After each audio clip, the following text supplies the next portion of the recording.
Hey, Les. Hey, KD. How you doing? It's good to see you. I'm doing great. Tim, welcome to my little diner. Yeah, we're both a little sleep deprived because we were watching the NBA Finals last night. Absolutely. Yeah. This is too early in the morning for me anyway. Yeah. We're basketball buddies. Yeah. So I have a question. Yes, sir. And I know we've discussed this before just informally, but recently I had a student of mine, an online student, because I have an online course, and she was from India, but she was visiting New York, and she came in to visit my studio with her husband, and she was just so dumbfounded to meet me. And I don't get to deal with this very often. You get to deal with it all You the time. dumbfound most of the people I've seen.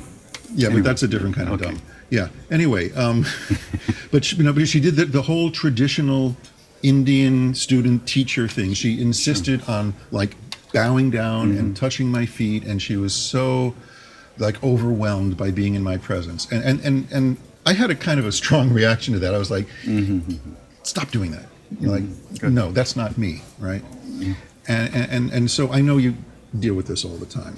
And I know it's something that you've struggled with in various ways. And where are you with this now at this point? Yeah. I don't struggle that much with it anymore. Not anymore? The whole thing for me was, well, first of all, that's her culture. That's what they do. And it kind of showed you a place in yourself too, which is also useful to look at, because it's not like you don't do what you do. And that's what she's responding to. Of course, she's seeing it as you, and you're looking at it from the inside, and you know it's not me. That's just what I do. But there's a lot of issue of self-worth and self-loathing underneath all that. That it's hard to accept that kind of graciousness from other people, and because they point that out to us. In India, they don't have, they're always going like this, and they don't mean it, Sure. No, but it happens to me a lot. People, especially Indians, come to the kirtans and they come and they want to touch my feet, and I try to joke them out of it. But Because I've seen you kind of, in the past, kind of recoiling from that a little bit. it becomes an issue of the Lady Doth protest too much. If you keep just pushing people away like that and saying, no, you're too busy doing that. You have to kind of learn to accept that's their version of this. They're welcome to that. The idea is whether you shouldn't be caught in either a positive attachment to it or a negative attachment to it. If you have a negative response, that's not healthy either. That's a whole thing we all have to work on. For me, it was very hard at first, just to say thank you, or say you're welcome. People say thank you all the time, and I just go. But after a while, I saw, this is, first of all, it hurts those people because you're not accepting What they're offering. their thanks, and there's no reason not to accept thanks. So, it's kind of a thing that, part of it is not taking it personally and still recognizing that it is what you do. You do a great service to people.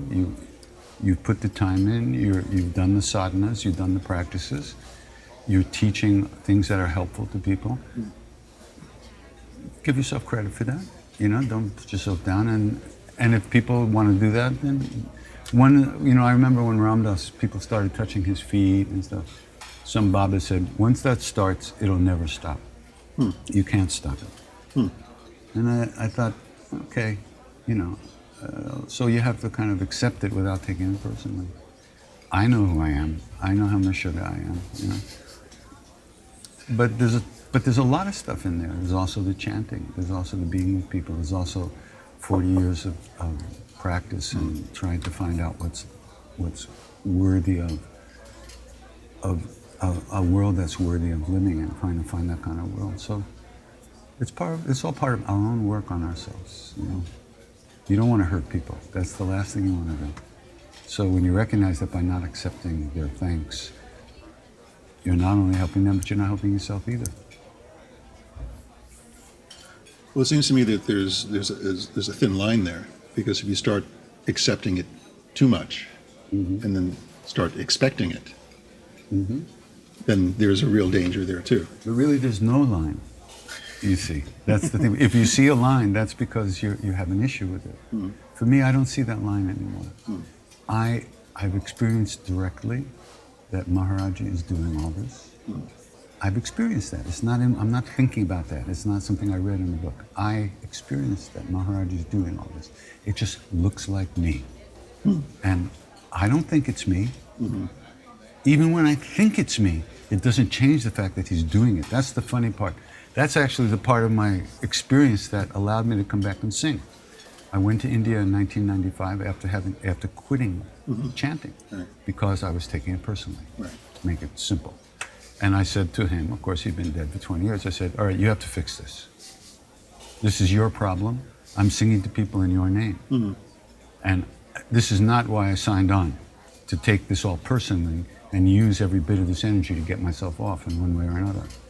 You have to fix this, otherwise I'm not singing. So 3 months went by and he didn't do a damn thing. Then one day, everything changed. He did something, he really did something. He changed how I saw everything. Was that a moment, like a specific moment? It was one day. It was a period of a few hours of me diffusing away like mist in the sunlight, and what was left was that presence, being, space, the one, self, and there was no Krishna Das. Were you chanting when No, that was I happening? was in the temple in India. I see. It was on the day, the Bandara, when the temple was opened. And the whole thing, if you ever want to read it, is in my book. It's in great detail. But the idea was, but what happened was, I saw the way things really are. And guess what? The shit they write in those books is true. Actually, after all. But we come at it from the West with such a very hard, kind of calcified psychological shape that we take it, all that stuff, we see it through our own version, our own subjectivity, and it doesn't work that way. And so we get very disappointed in all that stuff. As we say, this is bullshit. You know, I'm still here, nothing's worked. You know, go fuck yourself. It doesn't work. But the problem is that it's all true. And all of us are going in that direction. We'll all have that recognition because there's that little itch of unsatisfactoriness inside in our lives. And most of us don't recognize that we can remove that itch. So we just pretend it's not there, but life has a way of showing it. Every time somebody bows to you, you experience a feeling that's not comfortable. And life has a way of showing us those moments. What we don't understand in the West is there's a way to transcend and transmute and transform those moments so that we recognize what really is there. So when somebody bows to me, even if that was the part of the experience. I was out of my way for the first time in my life. And people were coming towards me. And I just looked at them and they said, thank you. Oh, so thank you so much. I said, thank you. Yeah, you're welcome. I didn't go like, thank you. You know? And it was natural. It was just simple. And I was just sitting in this space and it was phenomenal. You know? And I remember I looked off in the distance once and I kind of saw up in the sky like a thickening of the atmosphere, kind of like a raisin in Jell-O. Floating in the Jell-O, you know? And I laughed out loud and I said, that's Krishna Das-ness. It was this bundle of thought activity like this, but it was very local. It was like a little thing like this and it was up there. And I saw that when I think I'm Krishna Das, I act like Krishna Das. And I think I am. I think I am. When those thoughts are no longer arising, there's just being here. There's just here-ness, space, presence. And even when I get stupid and I think I'm Krishna Das, it doesn't affect this. This is always here. I'm just not looking at it. For whatever reason, whatever karmic situation that I'm not able to be aware of it, it doesn't change it, that this is what's real. That's what freed me to go back. It was okay to be stupid. It wouldn't affect anybody, it wouldn't hurt anybody, it wouldn't even hurt me, because the truth is this. So that was a big, without that I wouldn't be here. Now I wouldn't be chanting all these years. And it was the simplicity of it that was astounding. When I was sitting there, it's just like, and people were moving and walking and talking, and all there was stillness and space and peace. This peace that was so deep and unending. It was extraordinary. And of course, I had stayed only for one reason. Siddhima had said to me about 3 weeks before, when I told her I was going home, she said, no, you have to stay until the 15th of June. You have to see Maharaji's big form. And I remember thinking, what is she talking about? So I made some calls back to the States. Nobody was looking for me. So I decided to stay. So she sees that as Maharaji's big form, his true form, right? The whole thing was astounding. And that's what freed me to come back and be me at 100 miles an hour. I didn't have to hold back anymore when I chanted, because I wasn't taking it personally. And it was okay for everybody to look and project onto me. I know it's not me. This is their problem. If I get caught in it, it becomes my problem, and then I have to work on that. But by His grace, for the most part, that doesn't happen. And that's the only reason that any of this could have happened and can continue happening. It's His grace. He did this. We're very similar in many ways. We kind of have a basic self-image that we share with other people of our lineage. And but the thing was that those moments in Kenchi, those days,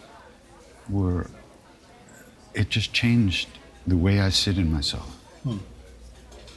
Except when you're putting your thumb through my ribs up into my, best body worker in the 3 worlds. Oh well, I wouldn't claim that. See, there he goes. He's going like, oh no, don't. Well, because I know really good people also, but that's how we met. Originally getting body work done. Right. Yeah. That's how we met. Yeah. So that's the thing,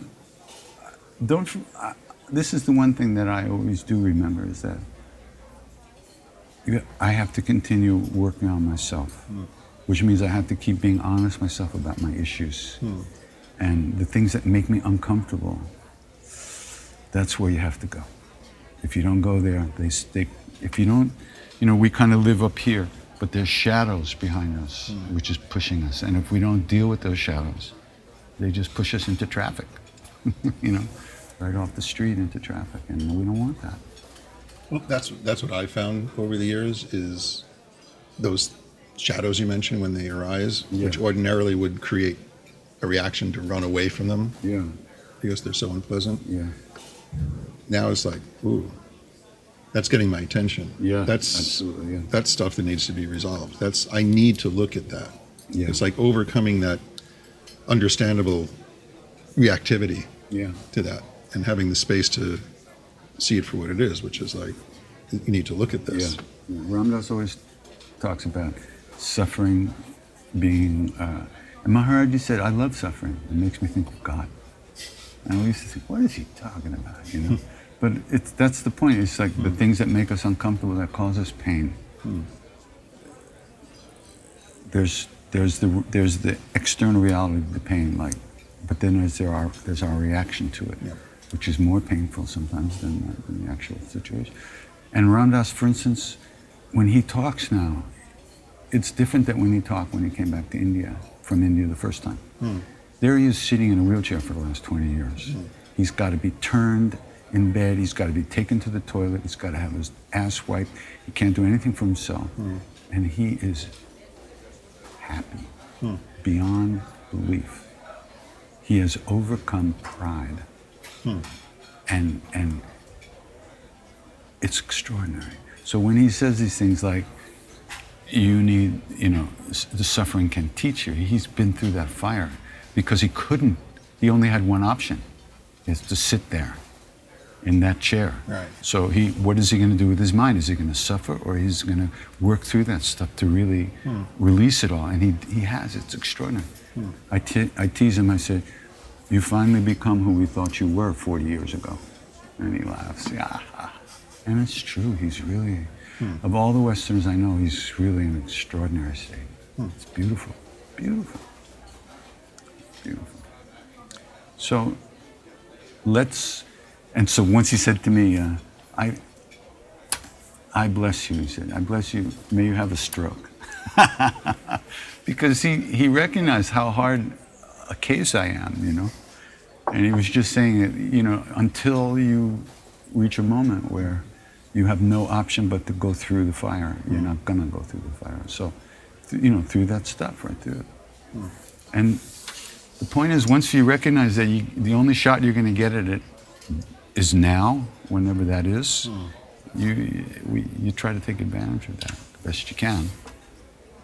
Did you say thank you when he I said, yeah. wished the thanks. stroke on you? Yeah, same to you, buddy. Of course, it already happened to him, so that wasn't going to work. No, I knew what he meant. I knew what he meant, you know. And I certainly hope that I can do the work. Who knows? You know, we're getting old. Anything could happen. And when it does happen, whatever it is, I really, you know, my only hope is that I'll be able to deal with it, you know. But unless you're here now, you're not going to be here then. You have to work now, and then when those difficult moments arise, you're in gear. You know, you're prepared at least for the fight. Sure. So there's no like, I'll get around to being here now later. Yeah.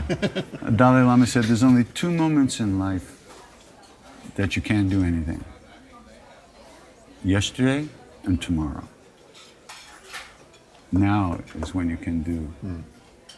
So, anyway. Well, thank you. I hope I get into that situation again where someone else tries to Would touch somebody my touch his feet, please?